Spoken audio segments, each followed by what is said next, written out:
Vamos lá, pessoal, então vamos terminar a nossa Física 2 com a nossa última aula, que vai ser de calorimetria. Uma aula bacana, uma aula leve, uma aula muito tranquila, ok?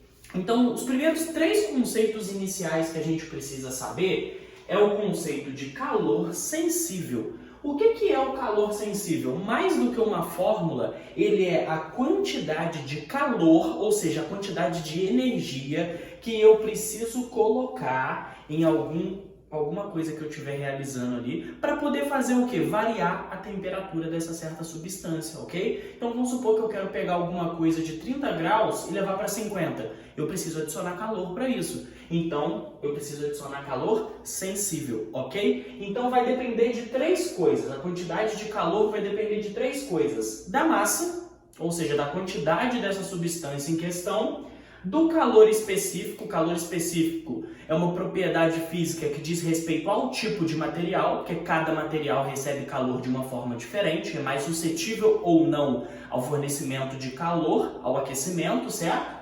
E a variação de temperatura, ok?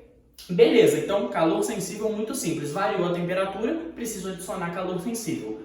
O calor latente é o seguinte, ele acontece na mudança de fase. Por que existe essa questão do calor latente? Eu vou explicar isso muito bem no gráfico para vocês, só que o calor latente ele existe porque quando eu vou mudar de fase, eu preciso continuar adicionando calor no sistema para que as moléculas elas rompam as ligações entre elas. Essas ligações sendo rompidas, acontece a mudança de fase, seja ela de sólido para líquido ou de líquido para gasoso, ok? E a capacidade térmica? Não confundir o Czão da capacidade térmica com o Czinho do calor específico da quantidade de calor sensível, ok? Aqui o Czão, que é a capacidade térmica, é Q, a quantidade de calor, dividido por ΔT. O que significa isso? Qual é a quantidade de calor que eu tenho que colocar nessa mistura, nessa substância, naquilo que eu estiver lidando, para poder fazer variar o quê? A temperatura. Então vai ter um corpo que vai ter que ter mais calor, vai ter que ter um corpo que vai ter menos, para variar a mesma coisa de temperatura. Isso significa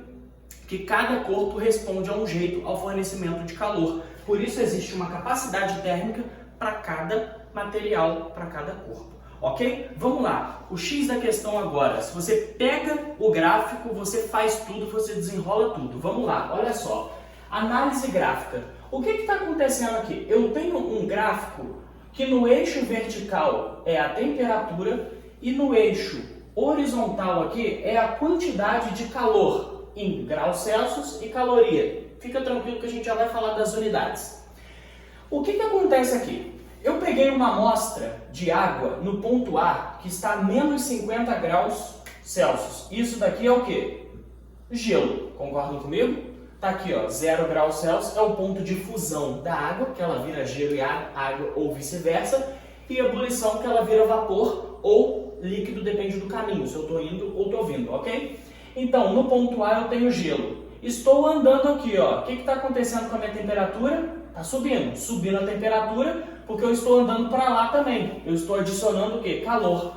Conforme eu adiciono calor, a minha temperatura sobe. Até um certo ponto. Quando eu chego no ponto B. Quando eu chego no ponto B, eu estou a 0 graus. E aqui começa o quê? A minha mudança de fase. Ou seja, em B, eu tenho água. Perdão, em B eu tenho gelo. Estou vindo, ó, gelo, gelo, gelo, gelo. Em B eu tenho gelo. Gelo a quantos graus? 0 grau.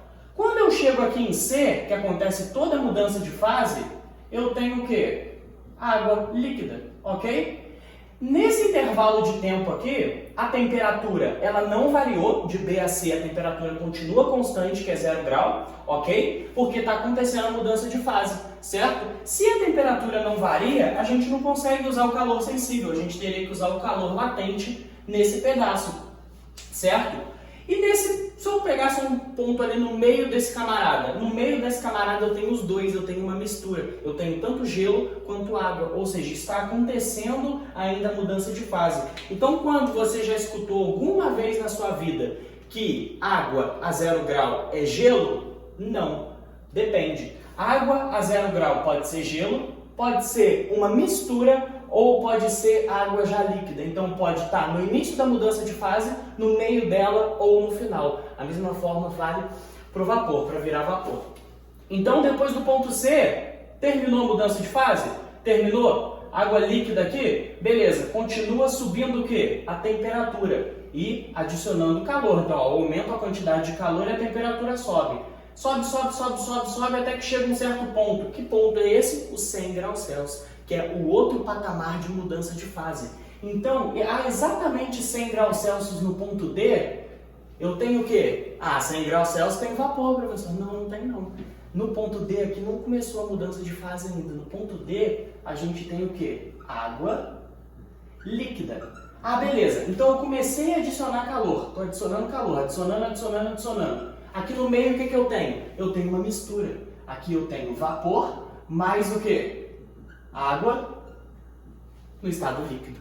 E aí quando eu terminar a mudança de fase, aqui no ponto E, é que eu vou ter o quê? Apenas vapor. Então se o camarada falar algum dia para você, água a 100 graus Celsius, o que é? Você fala, depende, ela está no início da mudança de fase, no meio da mudança de fase ou no final da mudança de fase. Então vamos tirar esses conceitos que a gente tem lá do passado que são um pouco incompletos.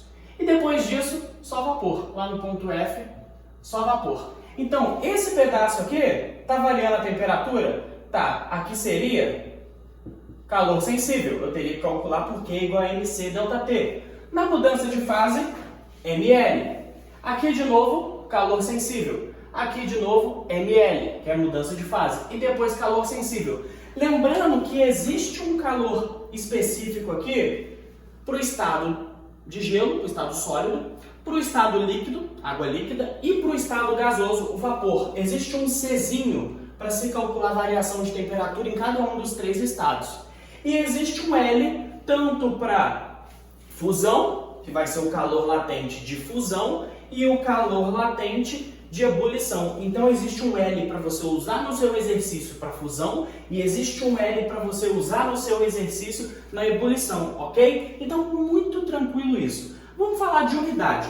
Quando a gente olha para um problema desse, o X da questão nessa equação aqui é olhar para o calor específico. A unidade dele, ela pode ser caloria, grama, grau Celsius, ou no SI,